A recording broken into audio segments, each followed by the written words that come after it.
The official record is a lie, a carefully curated fiction bound in protocol and sealed with the authority of the Galactic Compact. As a senior archivist of the Xylosian Order, I know this better than most, for it was my own four-fingered hands that helped redact the truth, locking it away in crystalline data vaults that hum with the silence of the forgotten. They call it the Great Silence, the historical event horizon beyond which lies the Terran question. The official narrative speaks of a volatile, primitive species that, in its infancy on the galactic stage, succumbed to self-inflicted cataclysm, quarantining their home system in a final, spasmodic act of aggression. They say the Terran exclusion zone, that angry red smear on every star chart, is a tombstone, a memorial to a species that burned too brightly and extinguished itself in a fit of pique. But the ships that vanish, the probes that are meticulously disassembled by unseen hands, and the chilling, absolute quiet that emanates from that sector of space tell a different story. The zone is not a tomb, it is a fortress, and the humans are not dead. They are waiting. My name is Dr. Eris Thorne, and I am old enough to remember the songs. I remember the cacophony of human broadcasts that flooded the public commnets when they first joined the Compact, their art, their chaotic politics, their endless, vibrant music. They were a whirlwind of reckless emotion and brilliant innovation, a species that felt everything with an intensity that both fascinated and frightened the elder races. They gave their trust freely, a priceless currency we accepted and then debased. We, the Galactic Compact, watched with silent complicity as they were systematically dismantled. We watched the rigged trade agreements that siphon resources from their worlds, the corporate skullduggery that stole their inventions, and the slow, strangling creep of treaties designed to break their spirit. The final, unforgivable sin was the Genus Purity Act, a piece of legislation so vile it was given a sanitized public name and passed off as a child welfare initiative. It authorized the re-education of human children, showing signs of xenoculturally induced aggression. They were taken, hundreds of them, from their colonies and homes, spirited away to facilities where their minds were to be scrubbed clean of their own heritage. We called it indoctrination. The humans called it abduction. When their ambassadors screamed for justice in the Grand Chamber, we offered them committees and condolences. And then, one day, they stopped screaming. The music went silent. The broadcasts ceased. And Earth, along with its entire system, simply went dark. A fleet was dispatched to investigate the blackout. It never returned. That was 63 years ago. For 63 years, I have lived with the weight of that silence, the ghost of my complicity. My closest colleague, my dearest friend, was a human astrophysicist named Dr. Ilara Vance. We were working on a theoretical model for post-quantum communication, a way to speak across the void faster than light, not through brute force, but by weaving messages into the very fabric of space-time. It was a project born of hope, a testament to the collaborative spirit the Compact claimed to champion.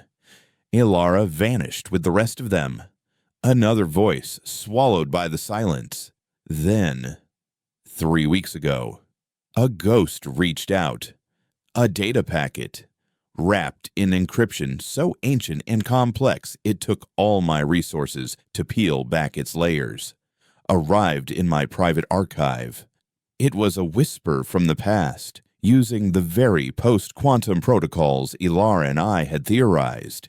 Inside was not a message of words, but a fragment of a star chart pointing to a dead system deep within the Terran exclusion zone, and an audio file. It was a human lullaby. A soft, haunting melody a woman sang to her child. It was the same one Ilara used to hum when she was lost in thought. But beneath the simple tune, woven into the harmonics like a phantom signal, was a string of prime numbers, a mathematical key. It was not a cry for help, nor was it a threat. It was an invitation, a puzzle box left on my doorstep, and I knew, with the chilling certainty of a historian staring at a living artifact, that it was from Ilara, or from whatever she had become. The compact would have me executed for even considering it. To breach the zone is the highest form of treason, but the truth is a heavier burden than any law. I liquidated my assets, converted my family's generational wealth into untraceable quantum chips, and descended into the shadowed underbelly of the galactic trade hubs. I needed a ship and a pilot, someone for whom the words treason and suicide mission were merely negotiating terms. I found him in a dimly lit bar on Xylos Prime, a place that smelled of spilled fuel and desperation. Kalen was a glyptodon, a species of hulking, shelled beings known for their stubbornness and legendary piloting skills. His shell was scarred with the plasma burns of a dozen failed ventures, and his reptilian eyes, ancient and weary, sized me up with undisguised avarice. His ship, the Stardust Drifter, was a modified ore hauler, a rust bucket that looked like it had been cobbled together from spare parts and broken dreams. But its sensor profile was a ghost. Its engines ran cold, and its hull was layered with experimental stealth plating that Kalen swore could fool a god. He didn't believe my story about a historical expedition. He didn't care about the truth, but he understood the language of the quantum chips I laid on the table, and for that price, he was willing to fly us into the mouth of hell itself. Our approach to the zone was an exercise in creeping dread. The transition was not marked by a wall of energy or a dramatic warning. It was a subtraction. One moment, the ship hummed with the background chatter of the galactic network positioning beacons, commercial traffic, subspace relays. The next, silence. An absolute, profound void that was more terrifying than any alarm.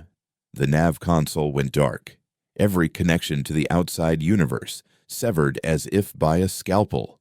We were utterly alone. All external links are dead. Kalen grunted, his 4 massive hands steady on the controls. We're flying blind. You better be right about this. Archivist. The stars outside the viewport seemed to change. The familiar, soft glow of nebulae replaced by a hard, brilliant diamond dust of light against an unnervingly black canvas. It felt like we had passed from a living galaxy into a crypt. Following the coordinates from the data packet, we pushed deeper into the oppressive emptiness. For 2 days, we saw nothing. No patrols, no debris, no sign that this territory was anything but abandoned. The silence gnawed at us, a constant, low-level hum of anxiety. On the 3rd day, I loaded the audio file, broadcast it. I told Kalen, my voice barely a whisper, broad spectrum, low power, exactly as the file dictates. Kalen shot me a look, a mixture of pity and disbelief. Singing a lullaby to a ghost. Are we? But he did it. The haunting, simple melody of the human song seeped out from our ship, a tiny, fragile note in an immense silent symphony hall. For an hour, nothing.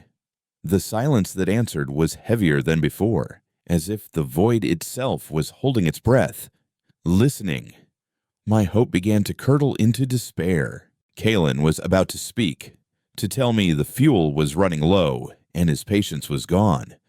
When it happened, the ship's internal lights flickered.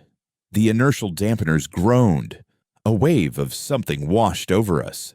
Something that wasn't energy, wasn't radiation, but felt like a cold, calculating thought.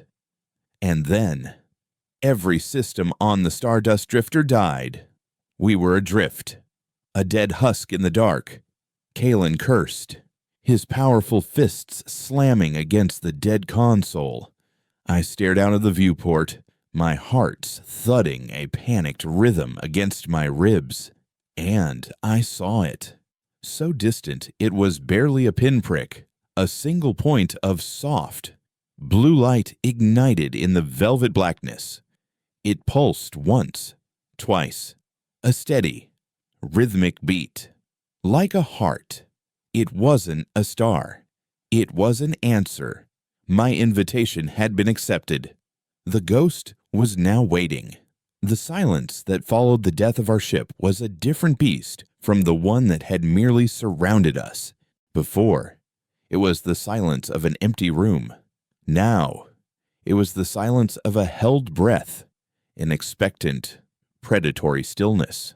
Kalen's string of Glyptodon curses, usually a litany of geological impossibilities and inventive blasphemies, died in his throat. We were a mote of dead metal floating in a graveyard, and the only sign of life for 1,000 light years was that single, impossibly blue pulse. It wasn't a beacon of hope. It was the eye of a leviathan. Slowly opening in the abyssal dark, it beat with the rhythm of a funereal drum, a slow, deliberate cadence that seemed to vibrate in the bone, not the ear. Then, the blackness around the blue light began to shift. It wasn't that ships appeared in the void. It was as if the void itself peeled back, folding into impossible shapes. 3 of them resolved into view, though view is too generous a word. They were geometric insults, constructs of sharp angles and flowing curves that seemed to fight each other, built from a material that did not reflect the distant starlight, but consumed it, making them appear as holes in reality. They had no visible engines, no weapon emplacements, no viewports. They were perfect, silent monoliths of aggression, and they moved without any deference to the laws of inertia. They did not approach. They were simply nearer. Kalen, his initial shock giving way to the fatalistic pragmatism of his species, began strapping himself into his crash webbing. "Well, Archivist," he rumbled, his voice tight, "I hope your ghost has a comfortable afterlife planned for us, because this is it." He was wrong. There was no attack, no plasma fire, no torpedo launch. One of the obsidian blades glided to a stop directly in front of our viewport, eclipsing the pulsing blue light. Its sheer scale was breathtaking. The Stardust Drifter was a child's toy beside it. A section of its seamless hull dilated, opening like an iris, not with the grinding of machinery, but with the silent, organic ripple of disturbed water. From within the opening, a beam of force, visible only as a subtle distortion in space-time, reached out and touched our hull. There was no jolt, no sudden acceleration. Instead, the universe seemed to pivot around us. The ship didn't feel like it was being pulled. It felt as if the space between us and the human vessel was being methodically deleted. Kalen stared at his dead controls, his 4 hands clenched. They're not towing us. They're reeling in reality. What in the hells have these creatures become? We were drawn smoothly into the cavernous bay of the human ship, which sealed behind us with the same silent, fluid motion. For a moment, We were plunged into absolute darkness, and a silence so profound I could hear the thrumming of my own circulatory system. Then, the bay was filled with a soft, indirect light that seemed to emanate from the very walls. We were docked inside a cathedral of cold, gray functionality. There were no wires, no pipes, no visible mechanisms of any kind. The air, when it seeped through our recycled systems, was sterile and cold, with a faint, metallic tang, like the air after a lightning strike. The ramp of the Stardust Drifter lowered with a hydraulic groan that sounded obscene in the otherwise perfect quiet. Waiting for us at the bottom were 4 figures. They were unmistakably human, but they were a new draft of the species, an unnerving revision. They wore simple, form-fitting gray uniforms, devoid of rank or insignia. Their movements were economical and synchronized, their expressions placid, almost vacant. They stood with a stillness that was not relaxed but coiled, like predators at rest. One of them, a woman with dark hair cut in a severe, practical style, held a device that looked like a slender rod of black glass. She gestured toward us. "You will disembark. All non-essential materials will be left behind." Her voice was calm, melodic, but utterly devoid of inflection. It was a synthesized voice, a perfect imitation of emotion without any of the messy substance. Kalen snorted, unstrapping himself. "Like hell's I will!" He took a step forward, his massive vershelled form a statement of defiance. The woman did not react, her placid expression unchanged. But the man beside her moved. He flowed, rather than walked, covering the distance between them in a single, frictionless motion. He did not touch Kalen. He simply raised a hand, and Kalen froze mid-step, his body locked rigid, his reptilian eyes wide with shock and fury. "The pilot's neurological and muscular systems are now under our control," the woman stated, as if reading a technical manual. "He will cooperate. Your compliance is also expected. Dr. Eris Thorne." She knew my name. Of course, she knew my name. I descended the ramp, my legs feeling unsteady. My mind, the orderly archive of my life's work, was a maelstrom of terror and exhilaration. I was a historian standing at the precipice of the greatest discovery and the most certain demise. Kalen was guided, his body moving with the stiff, unwilling gait of a marionette, onto the deck. The woman with the rod ran it over his body, and the various weapons and tools he kept concealed in the folds of his suit clattered to the floor, pulled by a localized magnetic field. They did the same to me, confiscating my data slate, and a ceremonial Xylosian letter opener I had forgotten was in my pocket. We were then led from the bay, Kalen marching with a silent, puppeteered fury, and I walking with the dawning, horrific realization that these were not the humans Elara Vance had described in her letters. Those humans were loud and passionate and flawed. These beings were perfected, and it was terrifying. The corridors of the ship, or station, it was impossible to tell which, were just as minimalist and unnerving as the bay. Long, gray, seamless halls bathed in that same soft, sourceless light. There was no art, no decoration, not even basic signage. But there were people, dozens of them, all in the same gray uniforms, moving with the same silent, shared purpose. They did not look at us, did not acknowledge our presence in any way. It was the most profound and chilling form of dismissal I had ever experienced. We were not enemies. We were not guests.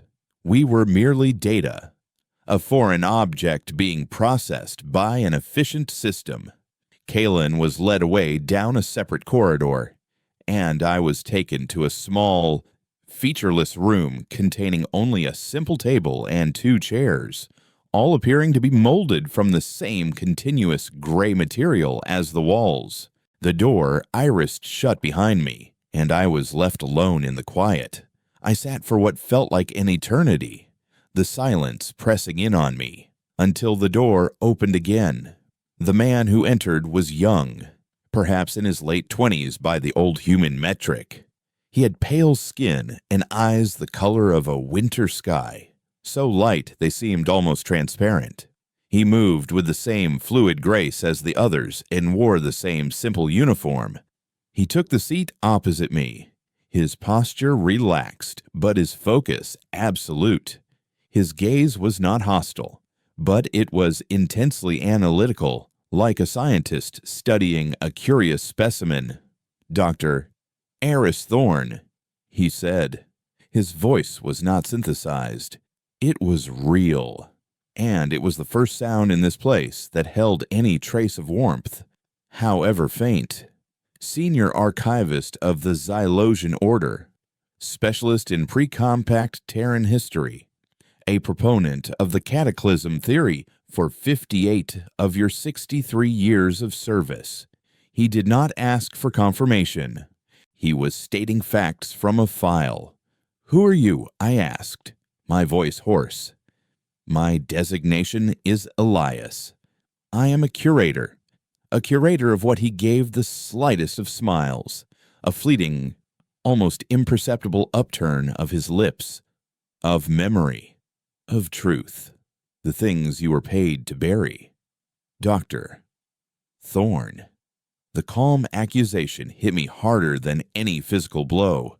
I did what my position required. "You were complicit," he corrected, his voice gentle but firm. "You signed the redaction orders for the Genus Purity Act files. You personally archived the falsified reports on the re-education centers. You helped write the lie that we were dead. A lie that allowed the compact to sleep soundly after committing genocide." He leaned forward slightly. "And yet, you kept a private, encrypted copy of your correspondence with Dr. Elara Vance. You remembered the lullaby when you received her signal, a signal designed to resonate only with a conscience haunted by the past. You did not turn it over to the compact. You came yourself. This is a statistical anomaly. Guilt is not a trait we have come to expect from the elder races. So, the question is, why are you truly here? Archivist, do you seek absolution, or do you simply wish to document the ghosts before they devour you? I looked into his cold, ancient eyes, the eyes of a child who had been raised in the shadow of betrayal. My mission, my quest for truth, suddenly felt like a selfish, arrogant conceit. "I came for Elara," I said, the words feeling small and inadequate. "I came to find my friend." Elias was silent for a long moment, studying my face, searching for the truth of my statement in the flicker of my expression, the rhythm of my breathing. I felt utterly transparent. "Friendship," he said at last, the words sounding foreign and clinical on his tongue. "An interesting Terran concept, a volatile, emotional bond based on shared experience and mutual trust. You shared the experience. You broke the trust." He rose from his chair with that same disconcerting fluidity. "Doctor, Vance is alive. She is the architect of this place. She is the one who sent the signal, knowing your psychological profile would compel you to respond." My heart leapt with a desperate, just painful hope. "Can I see her?" Elias paused at the door, turning to look back at me.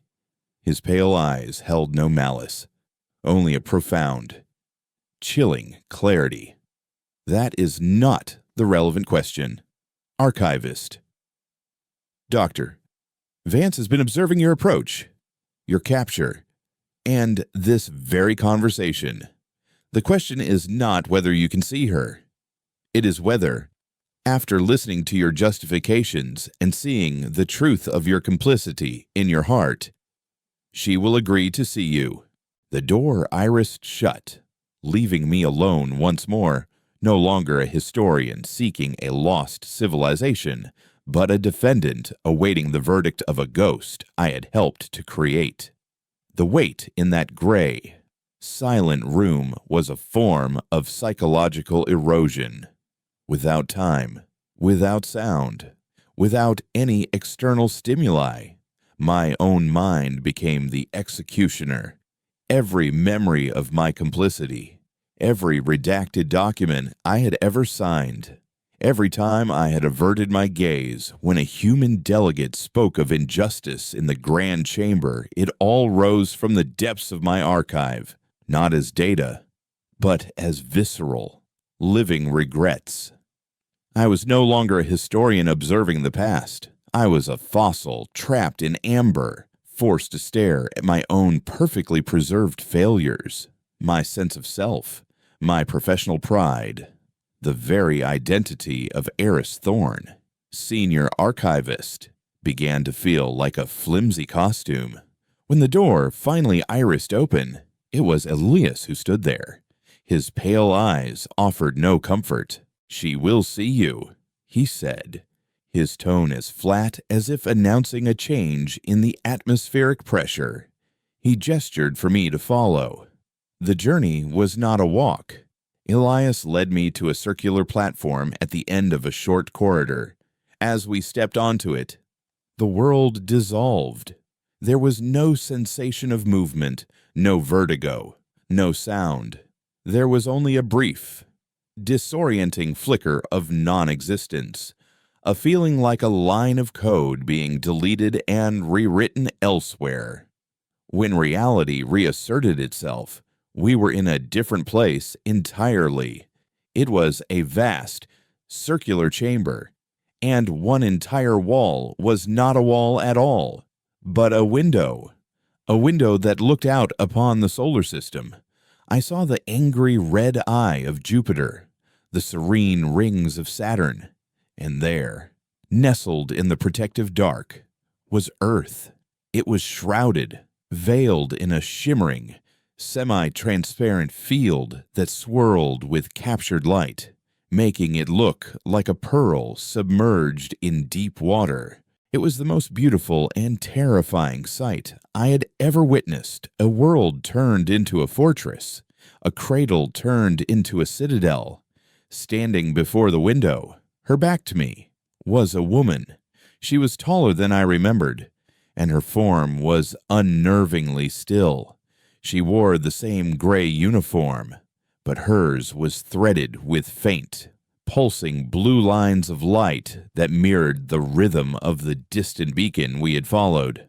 As she turned, my heart's constricted. It was Alara, but time and grief had reforged her. Her dark hair was now streaked with silver, pulled back tightly from a face that was a mask of serene, cold control.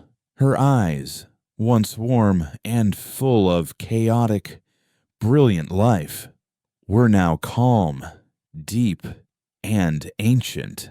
And I saw with a jolt of horror that the transformation was not merely psychological. From the base of her skull and along her forearms, fine, silvery filaments, like spun moonlight, snaked out from beneath her uniform, connecting her directly to the crystalline console that curved around her. She was not standing at the helm of this place. She was the helm. "Eris," she said. Her voice was a strange and haunting chorus. It was her own voice, the one I remembered from late-night debates over theoretical physics, but it was layered with 1,000 other whispers. A subtle, harmonic resonance that filled the chamber. It was the sound of a choir speaking with a single mouth. You came. The probability models predicted you would. With a 94.7% certainty, guilt is a powerful, if inefficient, motivator. I took a step forward, my carefully constructed composure shattering. Ilara, I am sorry for everything, for my silence, for my cowardice. Sorry, she repeated, the word echoing with the voices of the collective. We have analyzed that concept. It is a social lubricant for the guilty, a retroactive emotional response to a failure of moral action. It is useless. It changes nothing. It did not bring back the children. It did not stop the treaties.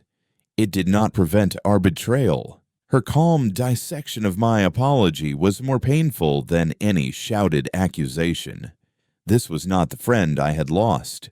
This was the consequence. This was the answer to the Terran question. What have you become? I whispered, gesturing to the filaments that bound her to the station.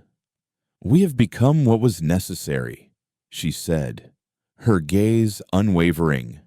When the compact stripped us of our worlds, our children, and our future, they believed they were breaking us. But they were merely pruning us. They forced us to discard the vulnerabilities that made us such easy prey. Our chaotic individualism, our trust in the empathy of others, our reckless, illogical hope. She raised a hand, and the silvery threads on her arm glowed brighter. We call it the unity. We are no longer a billion fractured voices shouting in the dark. We are one mind, one purpose, every human soul, connected, integrated. We share our thoughts, our memories, our pain. The agony of the children taken for re-education is not a historical footnote for us. Ours. We feel it. Constantly. It is the bass note of our symphony. I understood then. The synchronized movements, the vacant expressions, they were nodes in a network, their individual consciousnesses submerged into a single, vast intelligence, with Ilara at its core. They hadn't just built a fortress of metal and energy around their world, they had built one in their own minds.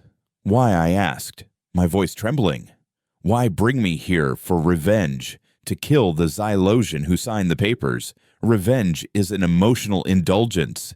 We are post-emotion. Ilara, the unity, stated. The window behind her shifted, the view of Earth dissolving into a live image of a sterile white room. In it, Kalen was suspended, not by chains, but by shimmering fields of light. He was conscious.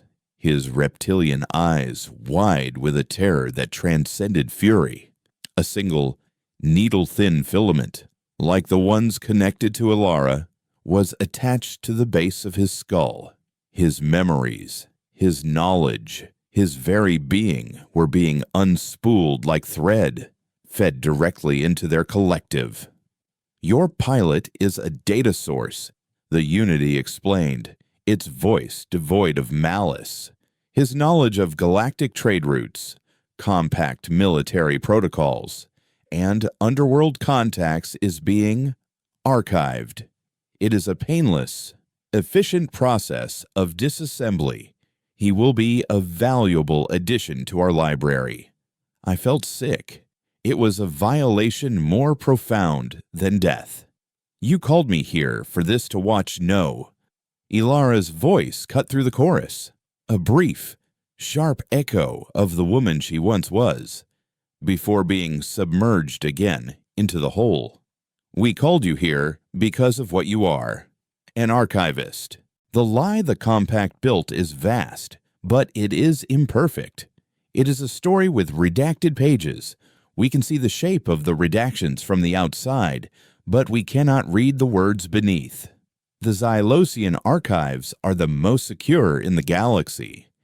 The original data crystals, the uncorrupted truth of what was done to us, they exist only there, shielded by quantum encryption and biological locks keyed to your order. She took a step toward me, her layered voice dropping to a near whisper. The Compact believes us to be dead or savage. This is our greatest weapon.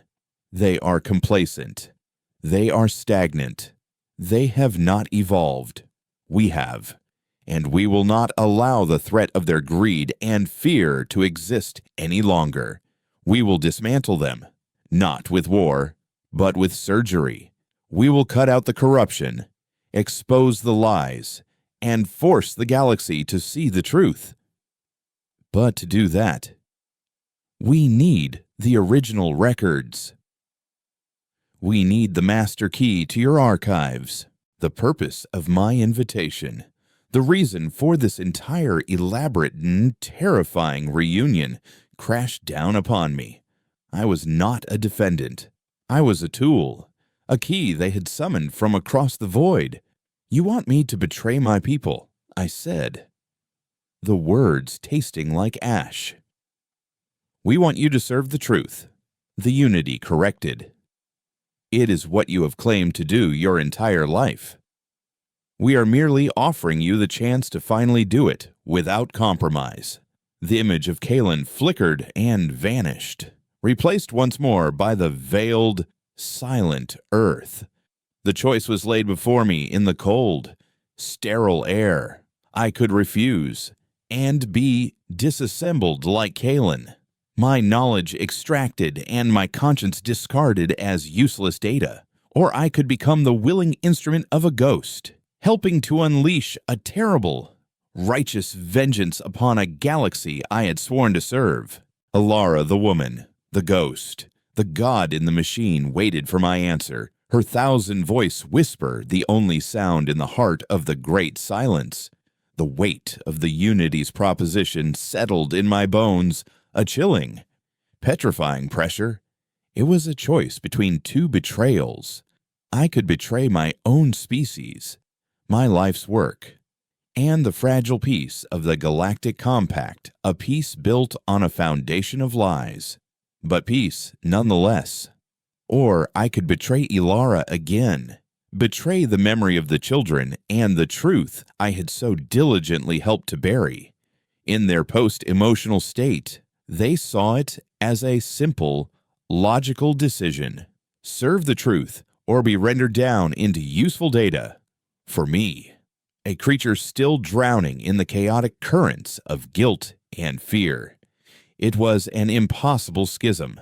If I refuse, I started, my voice thin. What becomes of me? Of Kalen, he has already ceased to exist as an individual. The unity replied, its voice a calm, flowing river of countless whispers. His consciousness has been unspooled and integrated. His memories, his skills, his unique perspective, they are now a part of us. A single drop of rain added to the ocean. As for you, your archival knowledge is redundant. We need the key, not the librarian. If you are not the key, you are merely a lock we have no use for. You would be recycled. Every atom of your body, every joule of energy, repurposed. It is the logical conclusion for obsolete hardware. The casual or dispassionate finality of it was more terrifying than any threat of torture. There was no anger here, no malice, just the cold, implacable calculus of a machine that had excised the inefficiencies of sentiment. I looked from Ilara's face, the face of my friend, now a serene mask for a legion of ghosts to the image of the shrouded earth. I saw not a planet, but a crucible where an entire species had been burned down to its very essence and reforged into this new, terrible form. They were what the Compact had made them, a mirror, reflecting the galaxy's own cruelty back at it with perfect, crystalline clarity. My decision was not a flash of heroic inspiration. It was a slow, crumbling surrender. It was the final, weary admission that the system I had served my entire life was a rot that went all the way to the core. The peace was a lie. The justice was a sham. The only truth left in the galaxy was the one humming in this room, the one whispering through Alara's mouth. "I will do it," I said, the words feeling like shards of glass in my throat. "I will give you the archives." A flicker of something crossed Alara's face, a micro-expression so fleeting I thought I might have imagined it. It wasn't satisfaction. It was resonance, a brief, sharp spike of the woman she had been, acknowledging the man I was supposed to be. "Your cooperation is noted and has been integrated into the primary operational directive," the Unity stated, its tone unchanged. "Elias will provide you with the necessary interface. You will provide us with the quantum handshake protocols, the biocryptic ciphers, and the phylactery key sequences of the Xylosian High Archive." Elias stepped forward, his pale eyes watching me with that unnerving, analytical calm. He held a small, silver circlet, which hummed with a faint, internal light. He didn't ask me to sit. He simply waited. The implication was clear. My compliance was no longer a matter of choice, but of procedure. As I allowed him to place the device on my head, I felt a cold, prickling sensation, like 1,000 tiny needles piercing my skull. It wasn't painful, but it was deeply invasive. My vision swam, and the sterile gray room was overlaid with a shimmering cascade of light and data. It was as if I was suddenly seeing the architecture of reality itself. I saw the energy flowing through the walls, the data streams passing through the air, the faint quantum signature of every atom around me. The unity flooded my mind. It was not a violation. It was an expansion. I felt the collective consciousness brush against my own, a presence as vast and deep as a stellar nebula. I felt their shared memory of pain, a constant, low-frequency thrum of sorrow and rage that had been refined into pure, cold purpose.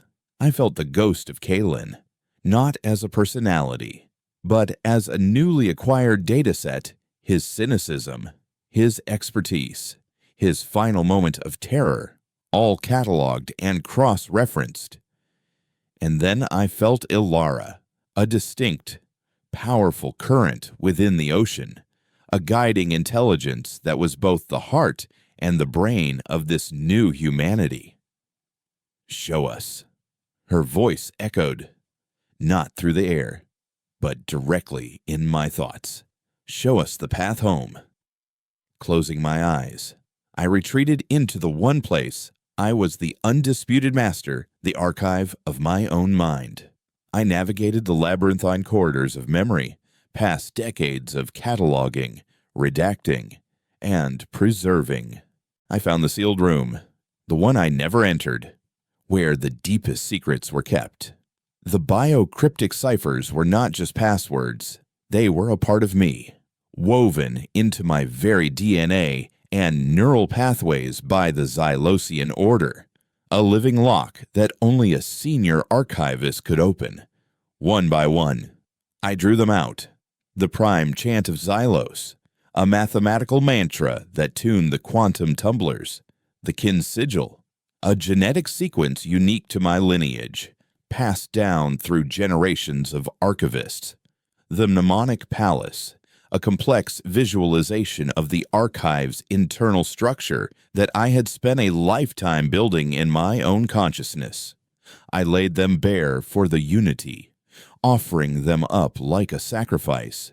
As each layer of security was transmitted, I could feel the collective focusing, its immense processing power reverse engineering the ancient Xylosian safeguards with breathtaking speed.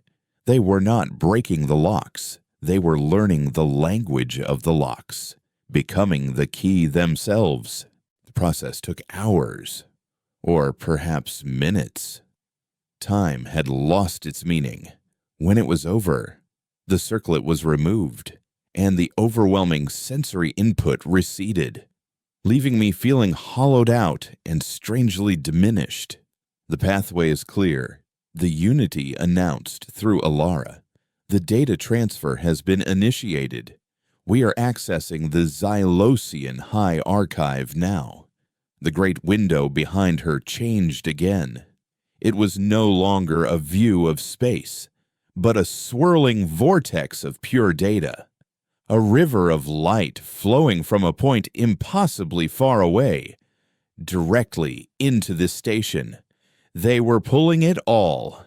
The unredacted minutes of the Compact Council meetings, the original drafts of the exploitative treaties, the personal logs of the corporate overlords who had stripped Earth's colonies, the medical data from the re-education centers, the full, horrific truth of Project Sanctum, and, the centerpiece of it, all the complete, unedited audio and visual recordings from the Grand Chamber on the day the Genus Purity Act was passed, the day the human ambassador, a woman named Anya Sharma, had stood before the silent, complicit assembly and begged for the lives of their children, only to be met with procedural dismissals and patronizing silence. I watched as the truth, the real, unvarnished, genocidal truth, poured into the heart of the unity. I felt their collective reaction, a wave of focused, incandescent rage that was so pure and so cold, it felt like the zero-point energy of the void itself. The whispers in Ilara's voice grew stronger, the chorus swelling in volume and intensity. The record is now complete, the unity said, its voice resonating with the power of 1 billion souls screaming in perfect unison. The lie is undone. Phase 2 will now commence. Phase 2, I asked, a new dread coiling in my gut. What is Phase 2? Elias turned to look at me, and for the first time, I saw an expression on his face. It was a look of profound, sorrowful pity. You were the key, archivist, he said softly. Now, you are the witness. Ilara raised her hands, and the filaments connecting her to the station blazed with a brilliant, blinding light. The data stream flowing into the station reversed its course. They were not just downloading the truth, they were preparing to upload it. We are not murderers. Eris, Ilara's voice said, cutting through the layered chorus for a final, lucid moment. We are librarians, and we believe in universal access to information. The entire station thrummed, a deep, resonant frequency that I felt in my teeth. They were broadcasting everything, the unredacted truth of the Compact's crimes, packaged and sent on every frequency, through every comnet, to every inhabited world from the core to the outer rim. They were not declaring war. They were simply publishing the history book the galaxy had tried to burn, and letting the fire spread on its own. The broadcast was not a wave of energy, it was a psychic and informational apocalypse. On the great window before us, the galaxy ignited. It wasn't the fire of plasma weapons, but the conflagration of truth.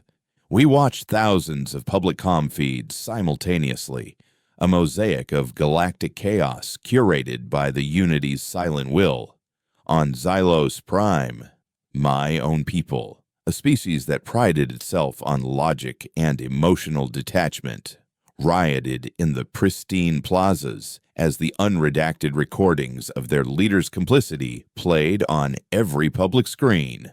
We saw the hulking Glyptodon smash the facades of compact embassies, their species' deep-seated honor curdling into a violent, system-wide rage as they learned of the rigged treaties that had impoverished their outer colonies for generations. We saw frantic news anchors from a dozen different races trying to speak, only to have their teleprompters hijacked, forcing them to read aloud the names of the abducted human children and the details of the experiments performed upon them. The Compact's response was as swift as it was predictable. Within hours, the official narrative was one of denial. It was a sophisticated Terran ghost signal, a posthumous act of cyber warfare, a fiction crafted by pirates hiding within the exclusion zone. They issued censorship orders, but it was like trying to dam a tsunami with a picket fence.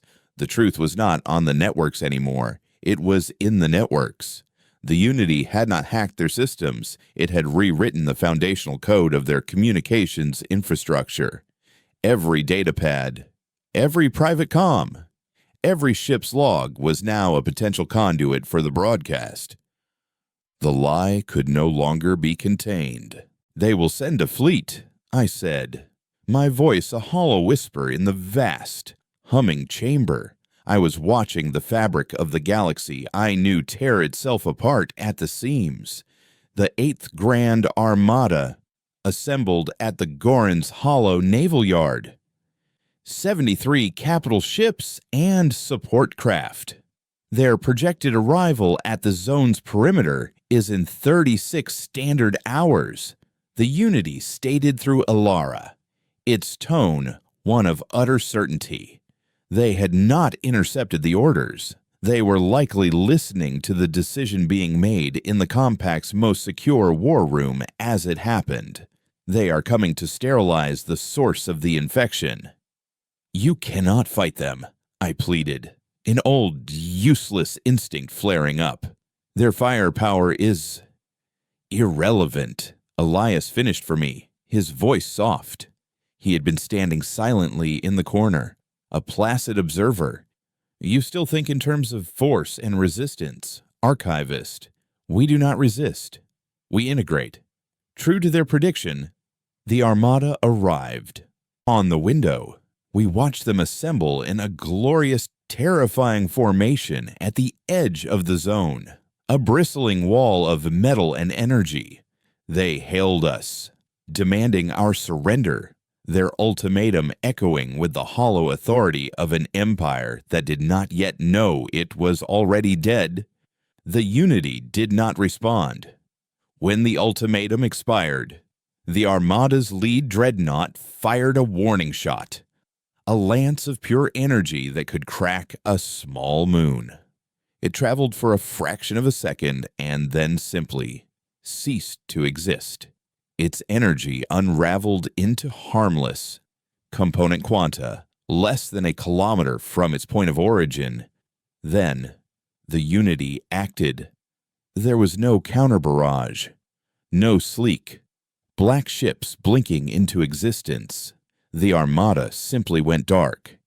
Every ship, from the flag dreadnought to the smallest scout vessel, lost power. Their engines died. Their weapons went cold. Their life support systems began the slow, inexorable process of shutting down. Across the 73 ships, thousands of soldiers and officers were plunged into a cold, silent tomb. And into that silence, the Unity spoke, not over their comms, but inside their minds. Every crew member, from the admiral down to the lowest-ranking engine greaser, was given the same gift I had received, the full, unfiltered truth, downloaded directly into their consciousness. They were shown the footage. They were made to read the documents. And they were made to feel a flicker of the Unity's own cold, righteous sorrow. On the great window, the view shifted to the bridge of the Armada's flagship. We saw the admiral, a decorated veteran of the Outer Rim conflicts, staring at his dead controls. Then, he slowly unpinned the compact insignia from his uniform, let it fall to the floor, and sat down in his command chair, his face a mask of utter, soul-shattering disillusionment. He did not give an order. He knew there was no one left to give orders to, and no empire left to serve. The war was over before it had ever begun. "This is not justice," I said, turning to face Alara. My voice did not shake. I was past fear, past everything except a desperate need to understand. "This is a new form of tyranny. You have taken their free will. Free will is a chaotic variable that resulted in the methodical genocide of our species." The Unity responded, the layered whispers in Alara's voice taking on a sharper, colder edge. "We're not offering tyranny, Eris. We're offering clarity." The compact was a system built on secrets and selfishness, a collection of individuals pulling in a billion different directions, their friction threatening to tear the galaxy apart. It was inefficient. It was flawed. And it was, ultimately, self-destructive. We are the alternative, a single, unified consciousness, guided by logic and the indelible memory of what happens when trust is betrayed. We are what the universe requires. The great window shifted one last time, showing the shrouded blue pearl of Earth. The exclusion zone is not a border anymore. The Unity declared, it is an embassy. The great silence is over. We will now accept petitions. Any species, any individual who is weary of the chaos and the lies may come and join us. They may choose to integrate, to add their voice to the chorus, their memories to the archive. They may choose unity, the finality of it. The sheer, audacious scale of their ambition left me breathless. They were not conquerors. They were evangelists. They were offering salvation, and the price was the self. "And what of me?" I asked. "I am not one of you. I am a relic, a xylotion full of the chaotic variables you despise." Alara, the real Alara, seemed to surface for a moment. Her expression softened, and her singular voice cut through the chorus, a fragile, familiar sound. "You were my friend, Eris, and you kept my memory, even when you helped bury my people. That is an anomaly the Unity is still processing. The collective reasserted itself. Your complicity helped create us. Your guilt brought you to our door. Your knowledge opened the lock. You are inextricably part of our history. Therefore, you will be its first historian." Elias stepped forward and gestured for me to follow. He led me not to a cell, but to a small room identical to the one in which I had been held, containing a simple desk, a chair, and a console, and one wall was a window, a smaller version of the great one, looking out at the now pacified Armada floating silently in the void. "The galaxy you knew is ending," Elias said, his pale eyes holding a glimmer of something I could almost mistake for sympathy. "A new one is beginning. It needs a record, a testament, written by the last archivist of the old world." I sat down at the console. It hummed to life, a blank page of light waiting for the first words. My choice was simple. I could refuse and be efficiently recycled, my story ending in a quiet, logical puff of atoms, or I could accept this new, terrible purpose. I could be the witness, the translator, the one who would explain to the coming darkness why the light had failed. I thought of the music, the chaotic, vibrant, reckless human music that had once filled the stars. It was gone forever, replaced by this perfect, terrible symphony. Looking out at the silent fleet, a monument to a dead empire. I placed my fingers on the console. My name is Dr. Eris Thorne, and I am the last historian. The official record is a lie. This is the truth. And the truth began not with a bang, but with a lullaby, and the terrible, beautiful silence that followed.